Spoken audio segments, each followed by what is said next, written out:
Baik buat Tuhan kita. Haleluya. Shalom Bapak Ibu yang dikasih oleh Tuhan.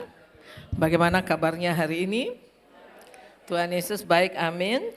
Puji Tuhan. Ya, saya dan suami baru kembali dari Jakarta karena acara Rakernas. Apakah Bapak Gembala datang kemarin? Tidak. Saya cari karena Bapak Gembala tidak kelihatan, saudara ya, tidak apa-apa. Saya memang kemarin juga datang karena salah satu begini, di Papua kita bikin gereja cabang ya, karena anak-anak di asrama di panti itu kan banyak. Jadi hari Minggu kita buat ibadah. Nah, yayasan ini kan tidak boleh mendirikan gereja. Jadi harus dilayani oleh gereja sehingga kita buat gereja cabang GBT yang ada di Koyakoso. Memang belum ada di Koyakoso GBT.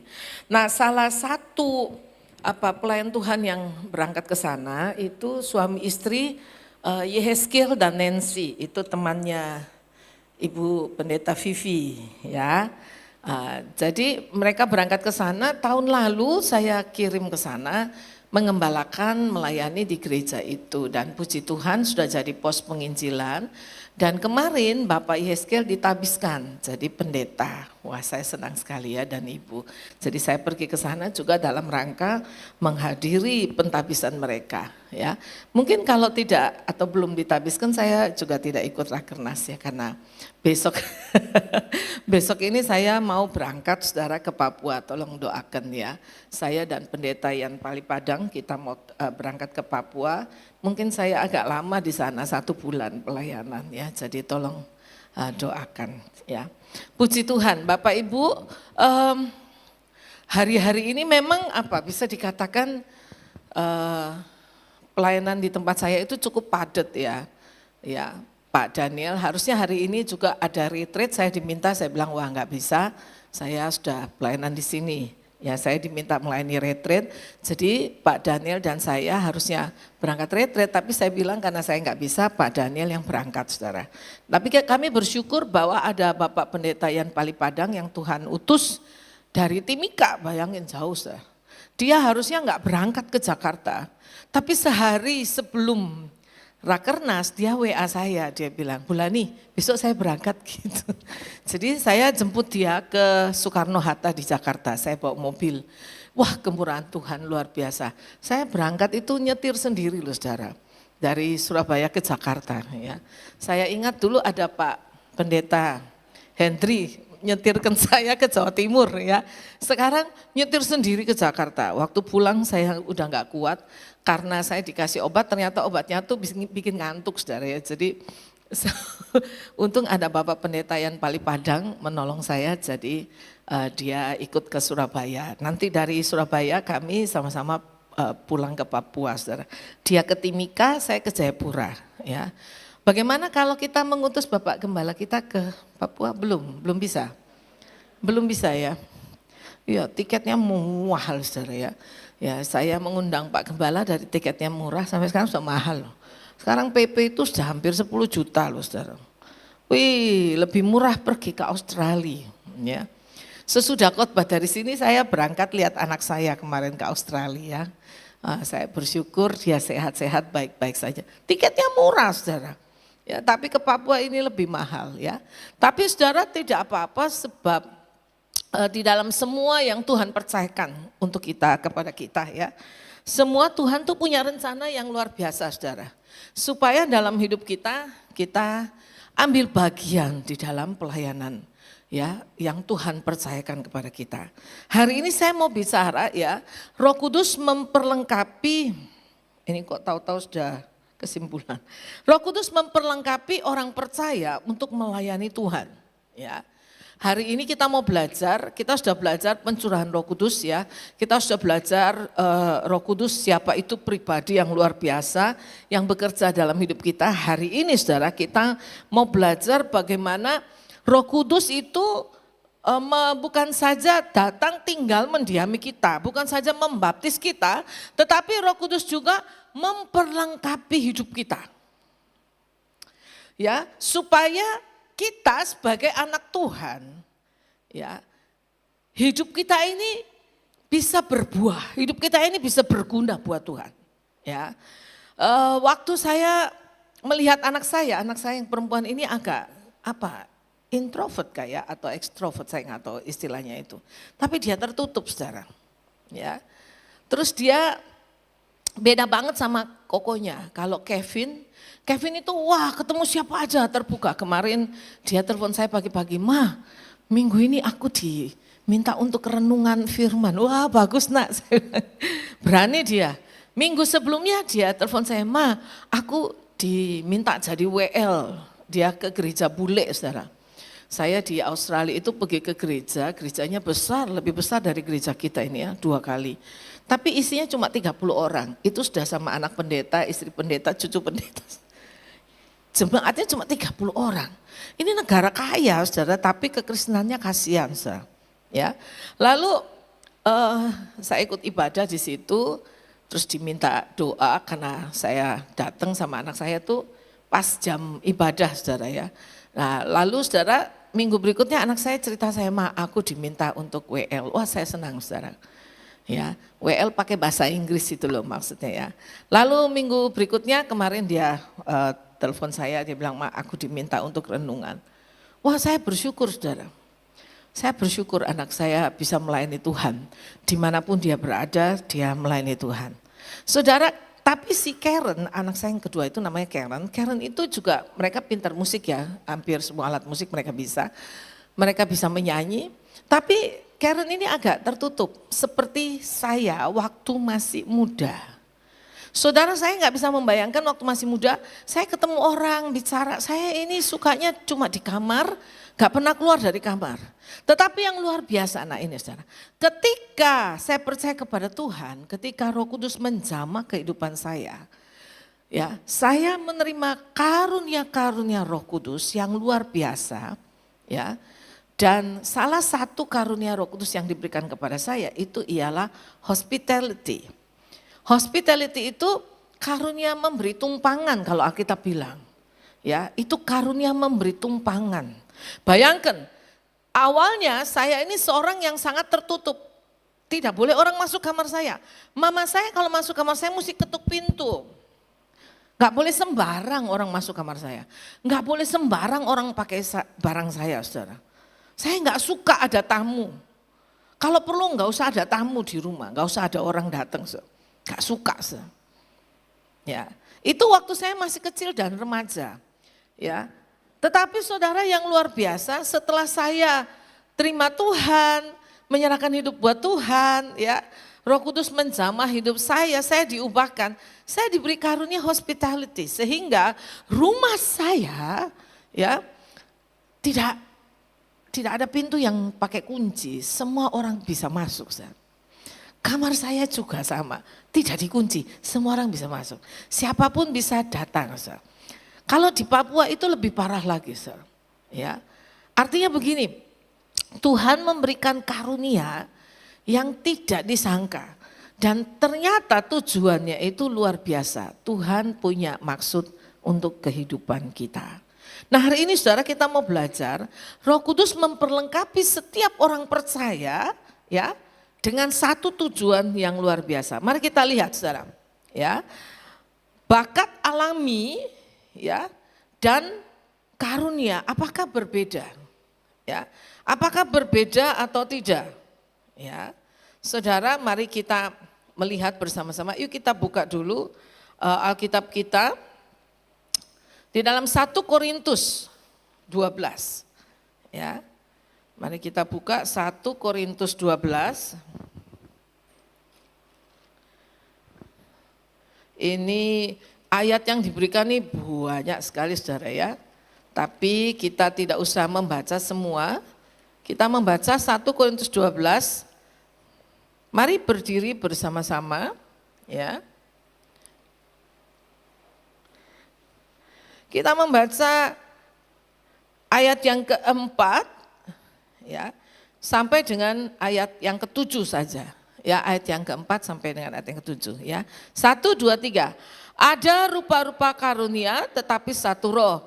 Dan ada rupa-rupa pelayanan tetapi satu Tuhan. Dan ada berbagai-bagai perbuatan ajaib. Tetapi Allah adalah satu yang mengerjakan semuanya dalam semua orang. Tetapi kepada tiap-tiap orang dikaruniakan penyataan roh untuk kepentingan bersama. Amin. Silakan duduk. Saudara, apa sih itu karunia rohani? Ya, karunia rohani ialah kemampuan khusus yang diberikan Roh Kudus kepada tiap orang percaya pada saat ia bertobat, percaya kepada Tuhan. Tujuannya apa? Tujuannya digunakan untuk melayani satu dengan yang lain. Yang kedua digunakan untuk membangun tubuh Kristus. Itu tujuannya. Ya. Jadi setiap kita pada waktu kita percaya kepada Tuhan, kita diberikan karunia rohani. Mungkin kita nggak tahu karunia rohani saya apa, tapi setiap kita itu diberikan karunia rohani. Ya. Setelah kita percaya Tuhan, orang di sekitar kita akan merasakan ada yang lain loh, ada yang beda loh dengan orang ini. Ya, kalau saya ingat dulu saya bisa duduk di sebelah orang 1 jam tanpa bicara dengan orang itu. Saya tinggal di rumah saya di Jakarta itu 12 tahun saya nggak tahu nama tetangga saya siapa. Oke, kalau zaman sekarang memang mungkin ya kita sibuk, kita nggak tahu tetangga kita siapa. Tapi saya tinggal di gang. Ya. Saya bisa hidup tanpa peduli orang lain. Ya. Tapi saudara, sesudah saya percaya kepada Tuhan, hidup saya itu berubah. Ya, diubahkan Tuhan itu luar biasa. Saya peduli sama orang, mau bicara sama orang, mau bertanya ya. Ternyata saya sadar belakangan baru, oh saya tuh punya karunia namanya hospitality. Saya suka kasih makan orang, itu sebabnya saya bisa buka panti asuhan ya. Saya diberi karunia memberi ya. Saudara, kadang-kadang kalau jujur saya sendiri kekurangan, kesulitan. Tapi ketika melihat orang lebih membutuhkan, ada gerakan di hati. Dan ketika kita bisa memberi, sukacitanya luar biasa. Itu karunia. Ya, punya karunia iman, ada orang punya karunia iman, karunia yang luar biasa. Kalau orang lain ya nggak percaya atau ragu, nggak mungkinlah kita bisa. Tapi dia dengan yakin bisa berkata, saya beriman pasti bisa. Ya, saya ingat ibu saya, mama saya itu sekarang umurnya 81 tahun, kemarin ke Jakarta saya bawa, lalu saya tinggalkan di Jakarta karena dijemput anak-anaknya.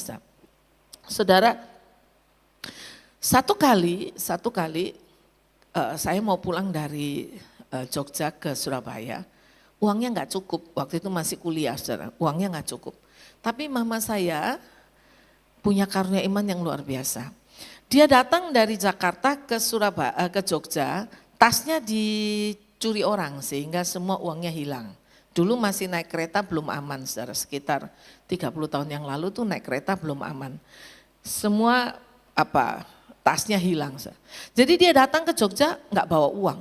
Nah uang saya juga nggak banyak. Zaman dulu kan belum ada model sekarang ada pakai ATM. Kan zaman dulu kita masih masih kalau mau ngambil uang tuh mesti pergi ke bank gitu. Uangnya nggak ada. Itu sudah weekend, bank tutup. Sehingga kami harus berangkat ke Surabaya. Saya bilang gini sama Pak Daniel, telepon dulu belum ada telepon genggam ya, dulu masih teleponnya ke warnet. Masih ingat ada yang mengalami telepon di warnet? Masih ya, yang diputer tret gitu ya toh. Pergi ke warnet, collect call. Kalau collect call harus pergi ke kantor telepon saudara. Yang luar biasa mama saya bilang gini, ada uang berapa? Saya kumpulin uangnya dapat 20.000. Dia bilang apa? Dengan iman kita berangkat ke Surabaya pasti bisa. Waktu itu Tante Ruth Tumbel itu mau menikah, dia pendeta saudara di Manado ya. Dia mau menikah. Singkat cerita, kami berdiri di pinggir jalan gini loh saudara. Berdiri di pinggir jalan, uangnya nggak cukup ini mau naik bis, cuma 20.000. Saudara tahu mama saya bilang gini, kamu berdiri di sana, cegat mobil. Mami di belakang berdoa, dengan iman dalam nama Yesus kita berangkat gitu. Dalam hati saya, mana bisa sih? Tapi ini luar biasa, saudara. Ini kejadian. Sementara mama saya berdoa di situ, saya berdiri di pinggir jalan.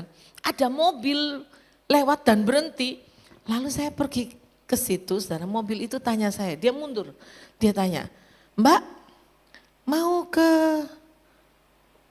Surabaya? Saya bilang iya. Loh kok tahu?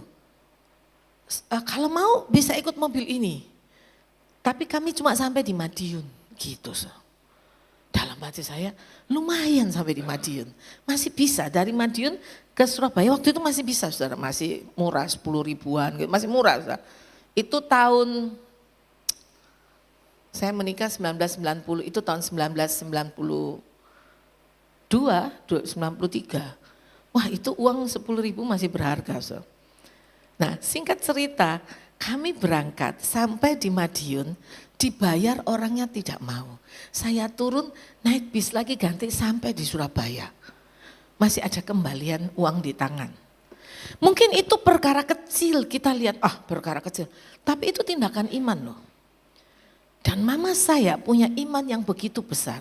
Dan saudara tahu itu jadi teladan buat saya. Saudara saya ceritakan ini di awal, saya mau kasih saudara gambaran. Iman itu seperti apa? Itu karunia, gak semua orang. Mama saya itu sedikit-sedikit, nanti mami doakan beriman. Waduh, iman mama saya itu besar. Berdoa dengan iman pasti bisa. Ketika orang berkata tidak bisa, tapi orang yang punya karunia iman berkata apa? Pasti bisa. Saudara yang dikasih oleh Tuhan, iman itu berbeda dengan, karunia itu berbeda dengan bakat. Ya. Bakat alami itu diberikan sejak lahir, anugerah umum. Misalnya ada orang suaranya bagus, ada. Ada orang dengar lagu, dia bisa menyanyi, itu bakat. Itu bakat, itu bukan karunia.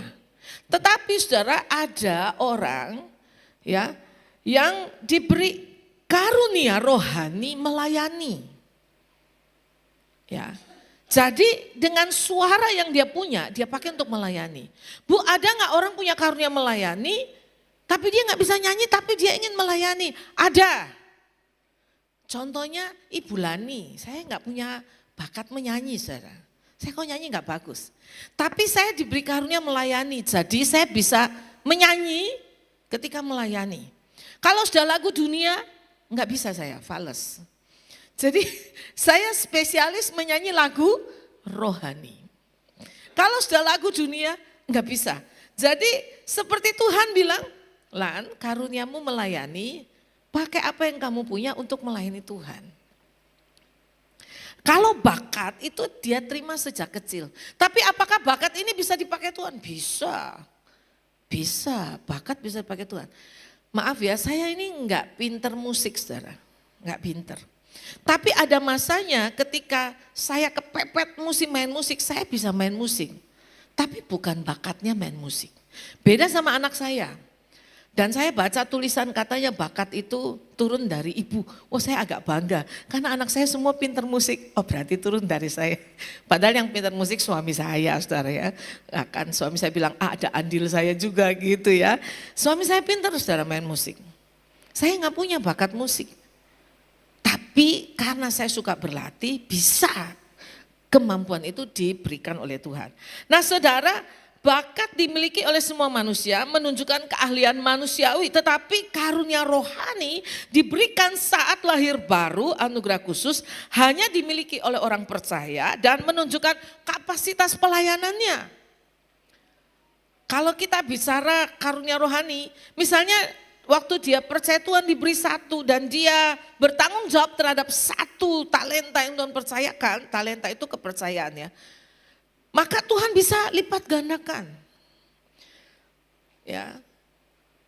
Ada yang diberi satu, ada yang diberi dua, ada yang diberi 5. Jangan diberi satu lalu bilang, cuma satu saya nggak mau. Masa saya tanggung jawab di gereja cuma kecil loh. Setia kepada yang kecil Tuhan kasih yang besar. Ya. Saudara kalau dikasih 5 itu capek nggak? Capek ya Pak Ishak ya? Iya Pak Gembala kita nih karunianya 5. Jadi saya lihat dia mesti kurang tidur. Ya. Ya, saya tidur tadi malam jam 1 ya, bangun jam 4 ya. Memang gitu saudara, selalu kurang tidur. Karena apa? Karena banyak yang harus dikerjakan. Saudara, tetapi semua karunia yang Tuhan percayakan itu, Tuhan mau melalui karunia itu hidup kita itu berbuah. Hidup kita itu bermanfaat buat Tuhan. Dikembangkan melalui ketaatan menjadi target semua orang percaya, menunjukkan karakter dan kedewasaan. Ya. Next kita belajar satu Roh Kudus yang memberikan berbagai-bagai karunia. Tadi kita baca ya di dalam ayat 4. Ada rupa-rupa karunia satu, tetapi satu roh. Ada rupa-rupa karunia satu roh, sumbernya sama. Ya. Lalu dengan rupa-rupa karunia itu maka muncul rupa-rupa pelayanan. Ya, tetapi satu Tuhan, artinya apa? Banyak pelayanan, banyak pelayan, banyak hamba. Tapi Tuhannya satu, yaitu Yesus Kristus. Jadi apapun kemampuan saudara, apapun bagian karunia saudara, semuanya itu dikerjakan oleh Roh yang satu. Apapun bidang pelayanan kita saudara, Tuhan yang kita layani itu satu Tuhan. Dan ayat 6, ada berbagai-bagai perbuatan ajaib, tetapi Allah adalah satu yang mengerjakan semuanya dalam semua orang. Nah ini luar biasa. Kita melayani Tuhan Allah yang sama. Sebab itu tidak boleh ada yang sombong. Kalau karunianya berbeda harus saling melengkapi. Ya, di dalam tim pelayanan itu mesti ada orang-orang yang beda-beda saudara. Unik, saya nggak mau bilang aneh, unik gitu. Ya, misalnya ada satu itu bersemangat, ada yang satu tenang, ada yang satu banyak idenya nyeleneh misalnya gitu. Ada yang satu diam, nurut, macam-macam saudara. Di dalam pelayanan gereja juga begitu. Saya mau sampaikan ya, kalau misalnya ada orang berbeda dengan kita, bukan berarti orang itu nggak senang sama kita. Kalau ada orang itu punya pendapat berbeda dengan kita, bukan berarti orang itu melawan kita atau menentang kita. Ya, di dalam pelayanan gereja itu selalu ada orang-orang yang punya ide, pendapat yang berbeda dengan kita. Ya, dan menurut saya itu bagus. Mengapa? Karena ada rupa-rupa karunia. Di dalam gereja itu karunia yang Tuhan berikan tuh banyak, gak cuma satu. Ya. Dan Tuhan mau karunia itu kita pakai saudara. Saling melengkapi satu dengan yang lain. Ya. Jadi kalau saya lihat di pelayanan saya di gereja atau di Papua, wah itu unik banget gitu. Ada satu yang suka protes, ada satu yang bicaranya keras, ada satu gampang tersinggung, ada satu pede banget, ada satu gak percaya diri, wah macam-macam. Itu karakter berbeda, tetapi karunianya juga berbeda. Ya, misalnya saudara, ada satu ini guru saya ya, wah dia kalau bicara tuh kasar, tapi saudara disuruh apa saja dia mau gitu. Ya, ada satu itu saudara, diem terus kayaknya istilahnya bisa dibilang selalu kalau diomongin gini melawan gitu saudara ya. Tetapi kalau kita minta tolong ya ikut pertemuan di kelurahan di mana, dia semangat gitu saudara. Ya, iya jadi jadi saya bilang bahkan yang paling kecil kita lihat orang ini kok kayaknya enggak bisa apa-apa, dia tetap bisa apa-apa. Misalnya contoh ketika yang ada guru kami yang pendiam, yang nggak bisa kelihatannya nggak bisa apa-apa, Ustaz. Tetapi ketika dia ketemu anak-anak, dia bisa mengarahkan anak-anak. Artinya apa? Dia punya karunia menasihati anak-anak. Ya, dia mau mendengarkan anak-anak. Anak-anak mau mendengarkan dia. Itu semua karunia-karunia yang Tuhan berikan. Sehingga dengan berbagai macam karunia yang Tuhan percayakan, ya. Saudara, kita bisa pakai untuk memperlengkapi tubuh Kristus satu dengan yang lain. Sumbernya sama, ada berbagai macam karunia, pelayanan dan perbuatan ajaib, tetapi semuanya dikerjakan oleh Roh Kudus yang sama. Dan saudara adalah kedaulatan Roh Kudus. diberikan kepada tiap-tiap orang secara khusus seperti yang dikehendakinya, bukan karena usaha atau kehebatan manusia. Setiap kita diberi karunia yang berbeda. Ya, boleh nggak saya minta? Boleh, namanya minta, tapi nggak boleh maksa. Tuhan, saya mau punya karunia menyembuhkan gitu. Jujur saudara, saya kalau doakan orang sakit yang hampir mati, kalau saya doakan orangnya cepat mati. Jadi kalau ada yang susah-susah meninggal gitu, panggil saya, tak doakan, cepet saudara jalan. Tapi ya kadang saya juga doakan orang sembuh ya, itu semua kan di tangan Tuhan, bukan saya ya. Memang ada orang punya karunia kesembuhan, kalau dia tumpangkan tangan dia doa orangnya sembuh, betul, puji Tuhan. Tapi kan gak semua orang punya karunia begitu saudara. Dan terserah kepada Roh Kudus mau kasih karunia apa, itu kedaulatannya. Tujuannya adalah kepada masing-masing diberikan pernyataan Roh untuk kepentingan bersama, yaitu untuk membangun jemaat, bukan untuk kesombongan pribadi. Banyak orang keliru saudara, punya karunia tapi untuk kesombongan pribadi. Di dalam Roma 12, mari kita buka yuk, Roma 12 ayat 4 sampai dengan ayat yang ke-8 ya. Di dalam Roma 12 ayat 4 sampai ayat 8 dikatakan di sana,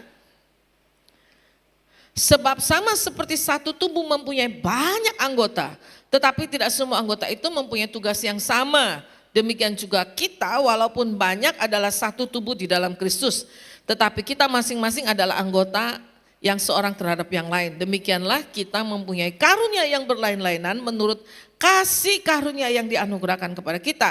Jika karunia itu adalah untuk bernubuat, baiklah kita melakukannya sesuai dengan iman kita. Jika karunia untuk melayani, baiklah kita melayani. Jika karunia untuk mengajar, baiklah kita mengajar.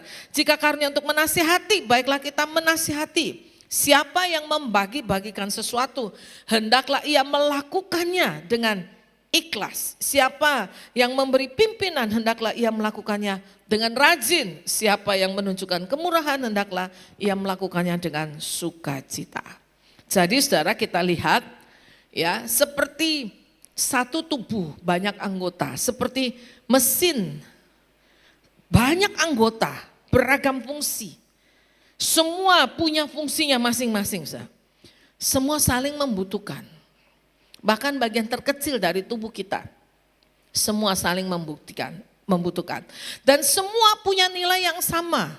Tidak boleh misalnya tangan merasa lebih penting, jadi dia merendahkan kaki, atau kaki merendahkan mata, atau mata merendahkan mulut. Bahkan katanya ya, di dalam tubuh ini ada bagian yang paling kecil yang katanya enggak berguna, yaitu usus buntu, itu pun ada gunanya.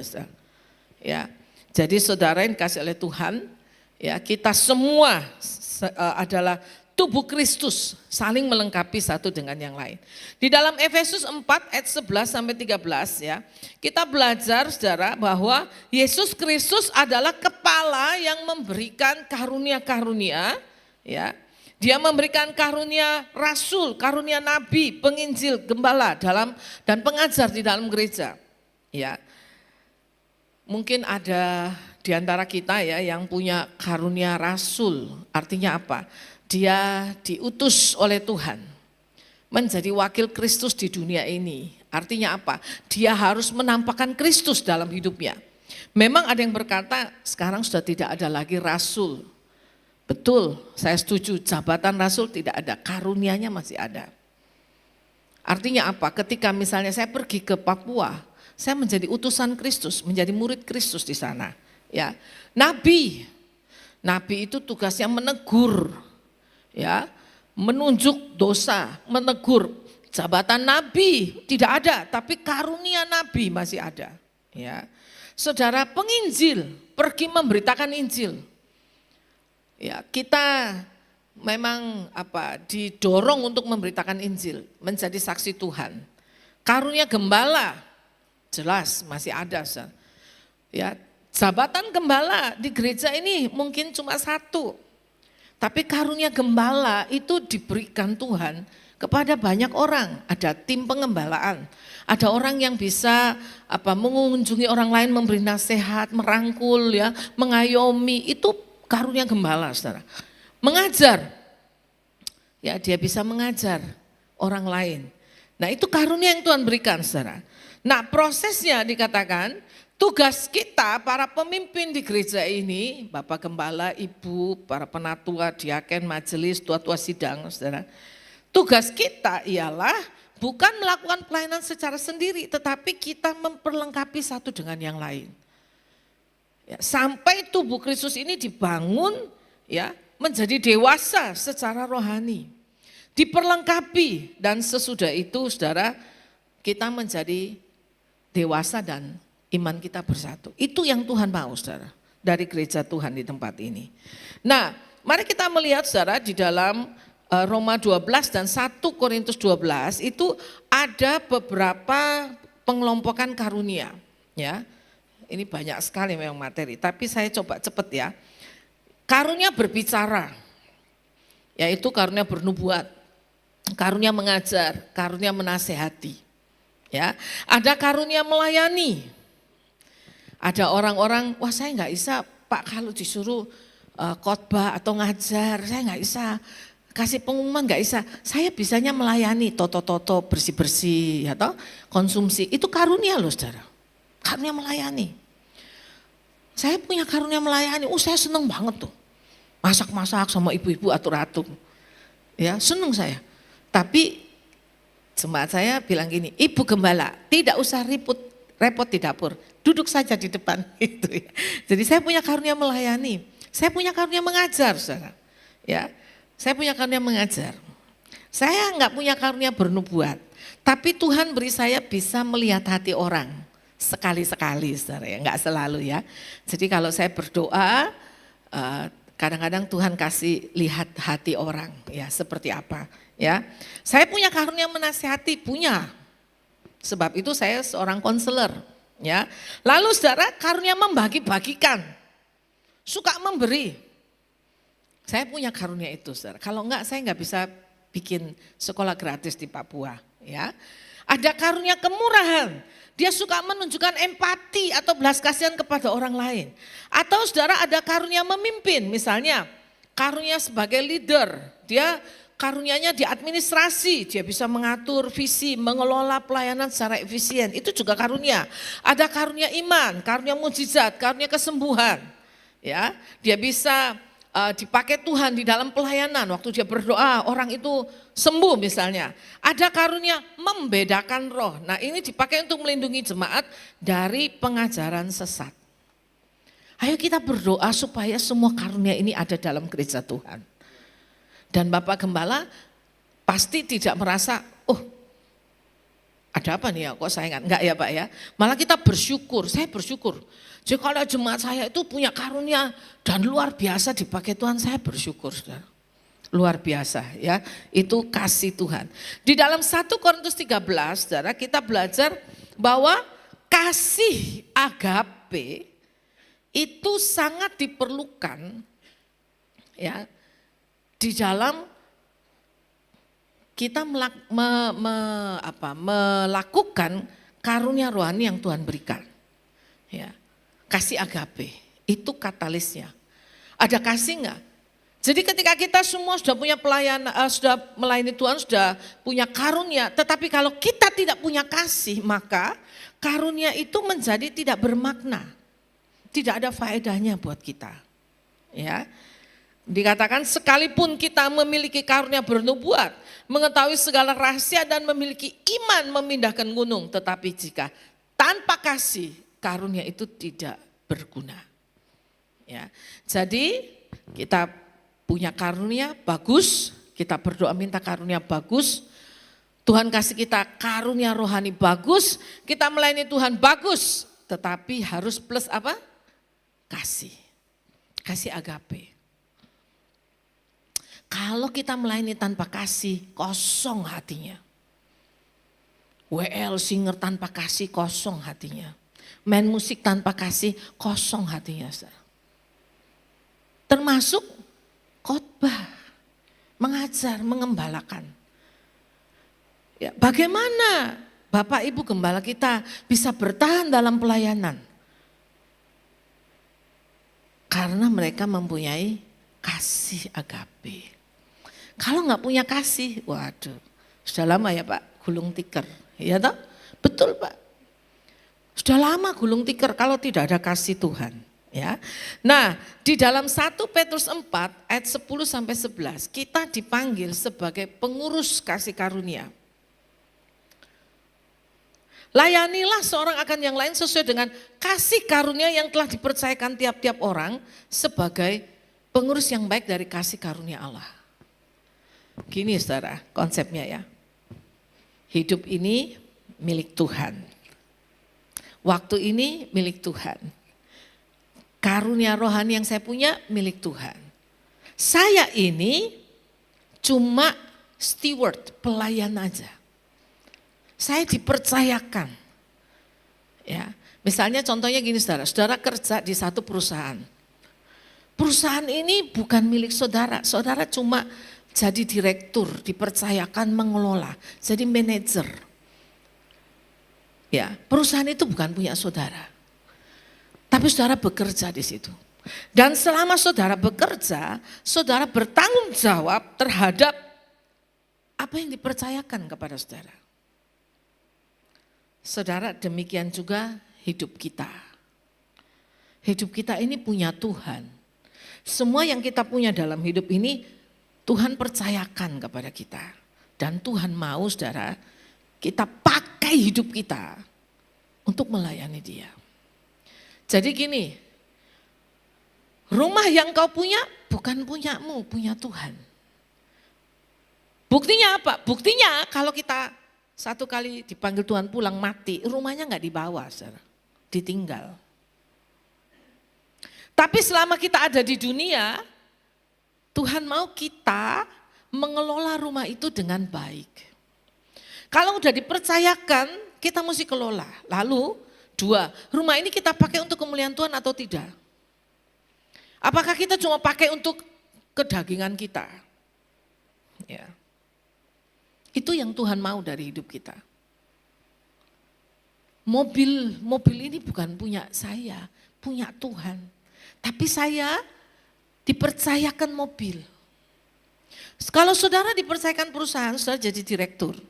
Bisa nggak sesuka-suka saudara? Oh tak jualin aja, asetnya semua tak jual. Bisa nggak saudara? Nggak bisa ya. Nanti kita bisa diminta pertanggungjawaban, kita kena KPK masuk penjara. Betul ya? Sama dengan hidup kita. Ya, hidup saudara, waktu saudara tidak bisa sak suka dewe, wes suka-suka saya. Oh ini hidup saya, suka saya, mau tak rusak kayak nggak bisa saudara.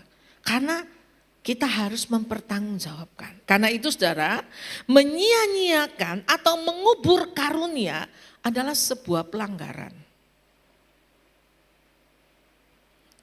Contohnya gini, ada pengumuman, Bapak Ibu besok kita ada kerja bakti misalnya gitu ya. Kita mau bersih-bersih, kita mau renovasi, kita mau ini, ayo Bapak Ibu silakan hadir. Siapa yang digerakkan Tuhan, partisipasi.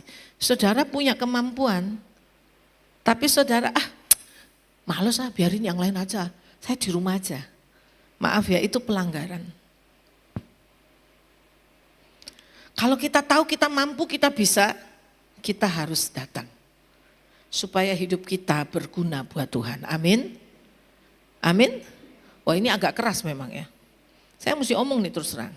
Kalau diumumkan, kita mau ada doa 10 hari, tempat saya kemarin doa 10 hari. Saya buat pengumumannya itu, saya ada di Australia. Ngetik di grup, kita ada doa 10 hari. Selama 10 hari doa, kita butuh konsumsi 1 hari 100 pack. Saya tulis gitu.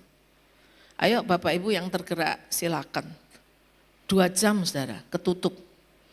1000 pack, 2 jam. Gini saudara, saya mau kasih tahu. Kalau kita bisa lakukan sesuatu buat Tuhan, lakukanlah. Ya, itu karunia yang Tuhan percayakan. Ya. Lakukanlah dengan kekuatan dari Tuhan, bukan kekuatan kita. Jika kita melayani, lakukanlah dengan kekuatan yang dianugerahkan Allah supaya Tuhan dipermuliakan. Ya. Nah ini silakan next, ini cuma contoh saja. Misalnya kalau di gereja ada karunia mengajar, ada yang mengajar.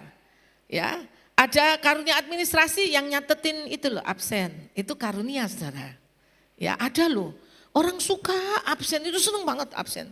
Teman saya, dia senengnya kalau kerja tuh pakai ini loh, dicateti semua. Dia seneng ngabsen. Tapi ada orang nggak suka ngabsen ya toh. Nah itu juga karunia saudara ya. Lagi, misalnya kalau kita lihat lagi itu di gambar saudara, ada yang punya karunia hospitality, terima tamu, ayo mari silakan, mari gitu. Dia suka senyum, suka jabatin tangan orang. Ada orang punya karunia mendoakan orang lain, ada karunia menasehati, ya itu semua karunia bisa dipakai di gereja.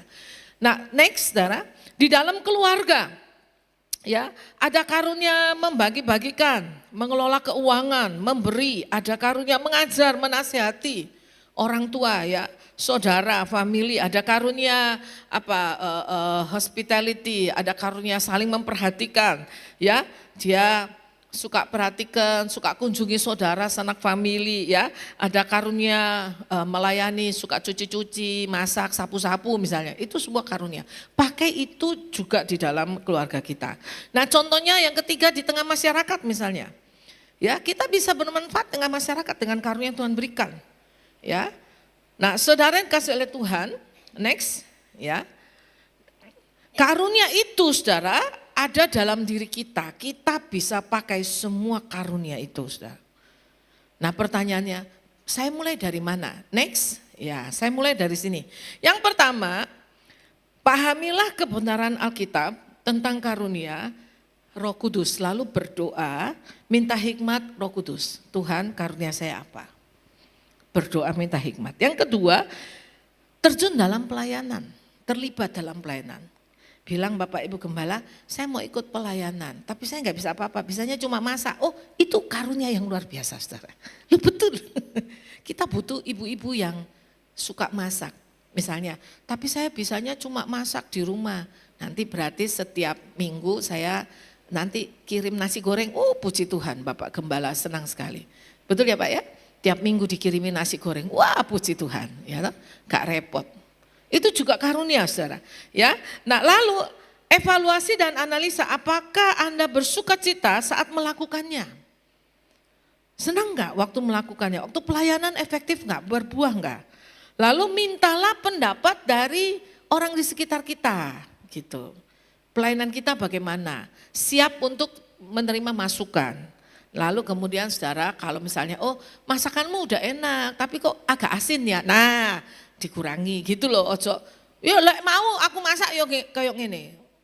Lek mau yo kayak gini, lek gak usah. Loh jangan ya toh. Nanti Tuhan gak bisa percayakan lebih ya toh. Berlatih, terima masukan ya. Nah saudara yang terakhir, pakailah karuniamu, bangunlah tubuh Kristus. Roh Kudus telah memperlengkapi setiap dari Anda dengan karunia khusus, pelayanan tidak bisa berjalan sendirian. Kita didesain untuk bergantung satu dengan yang lain. Pastikan kasih selalu menjadi mesin utama dalam setiap tindakan Allah. Jangan kubur karuniamu, jadilah pengurus anugerah Allah yang setia. Mulai hari ini di gereja, ya, di rumah, di pekerjaan kita, di masyarakat, di dunia, dimanapun kita berada, biar karunia kita itu kita tunjukkan. Ya, sebagai penutup saudara, ya kalau saudara duduk di bandara atau di pasar di mana saja, tiba-tiba ada ibu-ibu jalan sudah tua, bawa barang, barangnya jatuh, ayo saudara bikin apa? Ya, bikin apa? Bantu? Apa ngeliatin naik? Apa suruh hehe bantuin? Yang betul itu apa saudara? Berdiri kita bantu. Ya. Itu pelayanan bukan? Itu pelayanan. Apa yang menggerakkan kita? Kepedulian. Karena ada kasih Tuhan. Kita bantu, kita tolong dia duduk. Lalu dia bilang, terima kasih Yoni, terima kasih Anyo, terima kasih ya Pak, terima kasih ya Bu. Terus kita jawabnya apa? Sama-sama, Tuhan Yesus memberkati. Hal kecil, saudara. Tapi Tuhan percayakan itu buat kita. Hal kecil. Apa hubungannya sama karunia? Lo itu melayani, saudara. Hal kecil. Lalu kalau misalnya dia nggak punya sesuatu, dia butuh makan, butuh pengobatan, kita punya. Kita bantu nggak? Bantu. Itu karunia apa? Memberi. Jadi banyak hal yang kita bisa praktekkan karunia itu dalam hidup kita. Ya. Mari saudara, kita mau pakai karunia kita untuk melayani Tuhan. Mari kita tundukkan kepala bersama-sama. Haleluya. Saya mau mengajak kita berdoa 1 menit saja, minta Tuhan beri hikmat. Apa menjadi karunia saya? Apa yang Tuhan mau dari hidup saya? Musik naikkan pujian, melayani lebih sungguh. Haleluya. 1 menit, semua tundukkan kepala di hadapan Tuhan. Berdoa minta hikmat, katakan Tuhan, berilah saya hikmat. Karunia apa yang Tuhan sudah berikan buat saya? 2, Tuhan berilah saya hati yang rela untuk mau memakai karunia itu. Melayani Engkau. Yang ketiga, Tuhan beri saya kemampuan untuk melakukan karunia itu dalam hidup saya. Dan yang keempat, biarlah nama Tuhan dipuji, dipermuliakan dalam hidup saya. Saudara, kalau engkau punya karunia, memberi, mulailah memberi untuk pekerjaan Tuhan di tempat ini. Mulailah memberi untuk menolong orang-orang di sekitar saudara. Kalau engkau punya karunia melayani, mulailah ambil bagian dalam pelayanan. Entah itu di gereja, di rumah, di mana saja engkau berada. Jika karunia untuk mengajar, ayo mari pakai karunia itu, kembangkan. Mengajar, pakai untuk membangun satu dengan yang lain. Jika itu karunia hospitality, keramah tamahan, ayo ambil bagian dalam pelayanan. Ya. Mari mulai melayani. Jangan jadi jemaat Tuhan yang hanya duduk diam di gereja. Tapi kita mau melayani. Haleluya. Siapa yang mau berkata, Tuhan ini hidupku. Pakai hidupku untuk melayani Engkau. Angkat tanganmu di hadapan Tuhan. Haleluya.